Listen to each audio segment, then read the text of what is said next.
Hello everyone and welcome back to the channel. I'm G&G, and in this episode of Breaking Brazil it is our final time here at Vasco da Gama as we look at what happened 10 years on from us winning that Brazilian title and completing our challenge of winning the Brazilian Serie A inside 5 seasons. We did it in 4 seasons. What happened in the remaining 10 years, or the upcoming 10 years even, did they go on to have further success? And the first thing I have spotted here is that they have not won another league title since our league title in 2027 is the last one.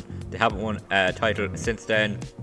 They did win another Copa Libertadores in 2031. We'll have a look at how that went on in that year. Did they win another Brazilian? No, didn't win a Brazilian Cup. Didn't won a Copa Sudamericana, the second level continental competition, in 2036, so a year ago. Did they win another? Yes, they won another Super Cup in South America. And did they win another Rio State Championship? We won one. Did they? Yes, they won two more Rio State Championships, and they won one more Brazilian Cup. They won it the year after we left. So yeah, bit of success, but no league title is a bit disappointing. So let's see how the league performances have gone, and we'll have a look at a little sneak preview there. But we'll have a look at the first season after we left, and it was a 7th place finish for Flamengo, for Vasco da Gama. Flamengo winning the title, back on top, winning by a point from Palmeiras. That was a close title race. For Vasco da Gama though, a disappointing season. 17 wins, 11 draws, 10 defeats. Hammering from at home from Fortaleza, 5-0 stands out there. 4-0 away defeat to Flamengo. Fans wouldn't have been happy with that. 56 goals scored, 45 conceded, only 62 points on the board. We finished the season before with 86, so that's a big drop off there.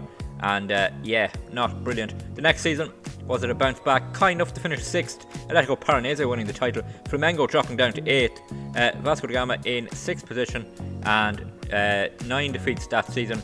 No real, couple of 3-0 hammerings in there. Only scored 49 goals, conceded 35, 63 points on the board. So yeah, after winning the title, but not finishing in the top 4 even, is a bit of a disappointment, we'll have to say, for Vasco. And then the next season, a bit of another rise up to 5th. Palmeiras winning the title. So we've had 3 different title winners, 4 if you count our title win in 4 years in Brazil. Vasco da Gama finishing in 5th position, 10 defeats again, and no massive defeats, losing to Flamengo. We were kind of used to that in our time there. 7 draws probably cost them a little bit. 21 wins though. Again, only 56 goals scored, 35 conceded, 70 points though on the board this season. I look at the season after that, a huge drop down to 11th here for Vasco. Palmeiras making it back-to-back titles, isn't it? Yeah, back-to-back titles for Palmeiras. But what a drop for Vasco da Gama. That's lower than we finished in any of our seasons at Vasco. Down to 11th position, 17 defeats this season, losing to Palmeiras 3-0, 4-2 defeat to Cavilla. Yeah, that's not a good season. 42 goals only scored, 51 conceded, -9 goal difference, and only 53 points on the board. So yeah, Vasco dropping down the league. Let's see another season on, and even worse this season, down in 15th, and a relegation battle for Vasco. Only 5 seasons after we left and won the title, Vasco are battling relegation. Only 11 wins in the whole season, 18 defeats, and a hammering there from Flamengo away, from Botafogo away, from Flamengo away. So really dropped down even against the Rio teams that we had overtaken. Only 42 goals scored, 54 conceded, 42 points, only staying up by 2 points. That's a real disappointment to see. We go on another season, and again, Vasco were actually relegated. So Vasco were relegated 6 seasons on from us winning the title, down in 18th position. That is a huge blow to see, and that's really disappointing to see. What we built up went away so fast. So also Botafogo relegated, but yeah, only 7 wins, 19 defeats in the season, 52 goals conceded, only 26 goals scored in the season, 33 points, not even close to staying up. And down they went to Serie B. So 2034 we have to go down to Serie B to see did they bounce back. 2034, and they did. They finished 2nd in it. They didn't even win the title in Serie B. Finished 2nd to Bahia, who relegated one of the seasons we were there. I don't know if that's the first time they bounced back, but yeah, 75 points on the board, well behind Bahia, but promoted back up to Serie A. So that's 2035 we have to come back. And where did Vasco finish in this season? Good bounce back, good first season back, finished in 11th, just behind Corinthians. Cruzeiro won the title this season. Who won it this season? Palmeiras. Palmeiras won 2 in a row. Then it was Cruzeiro. For Vasco, finishing in 11th. Not a terrible first season back, I suppose. 15 wins, 16 defeats, a few hammerings. I'd say Atletico Paranaense hammered them.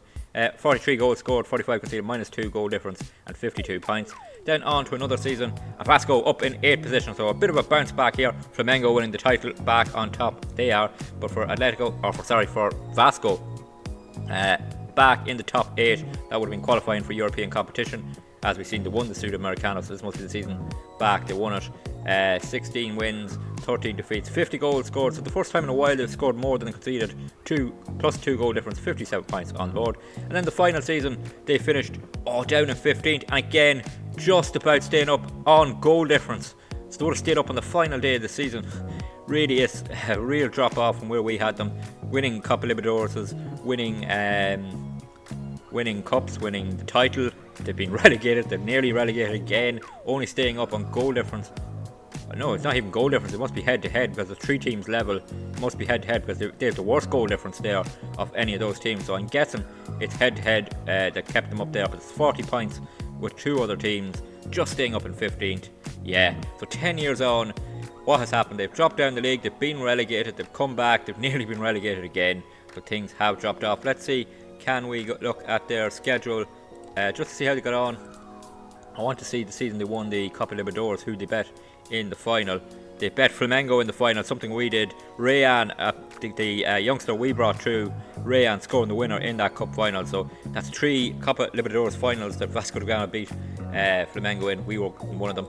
Let's see last season what happened on the final day of the season. They actually lost on the final day of the season, 4-0. Oh, that is so close to being relegated. It's unbelievable. Nearly 2 relegations in the 10 years we left. Very, very disappointing. Let's look at transfer history, and we'll go back to the season after we left and see how much did they spend. So that would have been, that's last season. This is the first season after we left. They spent 29 million. Who was their biggest player in? It was Nurel Ferenzi from Sao Paulo, 10 million deal. Let's have a look at him.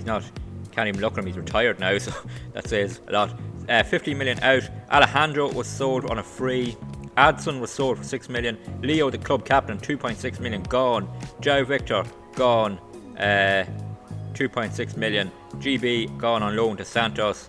And yeah, a few other players just moved on. Rodrigo Munez, who we brought in on a free halfway through our final season, sold for 1.3 million. It's a bit of a profit there, but very surprised they sold him very quickly. Next season on, only spent 15 million. Took in 13 million. Players like Dodi, Paulinho, Joachim, Chao Alexander. These are players that we built up a title winning team. Malcolm, so I went away on loan actually. Yeah, so they've really cleared out my players very quick. Brought in players themselves. And then they spent 19 million again the season after. Nathaniel went. Malcolm gone on a free. Emerson Royale gone on a free. So our squad was gone within 3 or 4 seasons, which is a bit disappointing. And maybe shows why they dropped off so quickly. And Claudinho here went on a free the next season. Got 20 million in. 15 million spent, and then we just go through the transfer window quickly now because I think nearly everyone is gone that we had at this point. I'm just trying to see any new names or any names from our time. 22 million spent. They don't spend huge money. 100 million in this season here. They sold. GB sold for 16 million. Ivan was the young centre back we brought. Both sold to Chinese Shanghai Port for 16 million and 14 million respectively. Rayan sold to Atletico Paranaense with 20 million. So selling probably the best wonder kid we brought through. Yeah, maybe they needed to sell, I don't know. Lucas Piton here went on a free back to Italy. Yeah, really did sell our team and take it apart. There's no one really left from our time, I wouldn't say. Galarza there went on a free in 2035. Anyone else from our time in there? No. So we'll look at the squad in a minute, but I don't think there'll be anyone left because they seem to sell everyone from our time. They took in 25 million there, they spent 6.5 million. What did they spend? 30 million that season after getting 100 million in. And the season just gone, 30 million spent, 190 million brought in. So yeah, they really did clear out everyone from our time. We look at the squad now to see if there's any name we recognise from when we were there 10 years on. Wouldn't think so, no. Mateus, no, that's different Mateus. He's a midfielder, not a goalkeeper. Rayan is actually here. So is that a different Rayan? No, it's a different Rayan. It's the second Rayan who's come through at Atletico. They sold our Rayan for big-ish money. But yeah, no one left 10 years on from our title-winning squad. And Vasco are in a bit of a decline. Got relegated. Then Got relegated, bounced back, nearly relegated again. So yeah, it's a bit disappointing how quickly it fell off. No more title wins, so they're back on another spell without a title. What's that, 10 years now without a title after 27 years we broke it. Yeah, really is disappointing. Just want to take a quick look at how Brazil have got on recently. Have they won it in recent times? Any World Cups? No, still no World Cup for Brazil since 2002. Copa America, they have won it in 2036, and Confederations Cup, no. Olympics, no. So I just want to look at anyone in the squad from our time that made it into the Brazil squad. Them still there? No one from our time. Hendrick is still there, I see. But yeah, no one from our time made it through to Brazil. So that is a look back at Vasco da Gama. We'll just go back to Vasco. There they are. So they're now, I suppose, a bottom side in Brazil. I suppose they are now. They've fallen back from the title winning squad, the best team in South America. They've really fallen back, relegated, got back, battling relegation again, only stayed up on the final day this last season. It's disappointing to see how quickly it fell apart. But that does happen in Football Manager teams. You build up a squad and then the AI takes over and kind of takes it apart. But yeah, Vasco da Gama are probably back lower than when we really took them over, but we did have success here in Brazil, and I would highly recommend a save in Brazil. Once you get used to the fixtures, lots of fixtures in a short space of times, once you get used to that, it's a really fun place to do a save, and I definitely would recommend it. If you did enjoy this little look forward at Vasco, please drop a like on the video. Always good to see people are enjoying them. Don't forget to leave any feedback you have in the comments, and don't forget to hit that subscribe button. Really helps the channel grow. We are trying to push towards 500 before Football Manager 2025 comes out. If you can help with that, I would really appreciate it. And until the next video on the channel, please take it easy.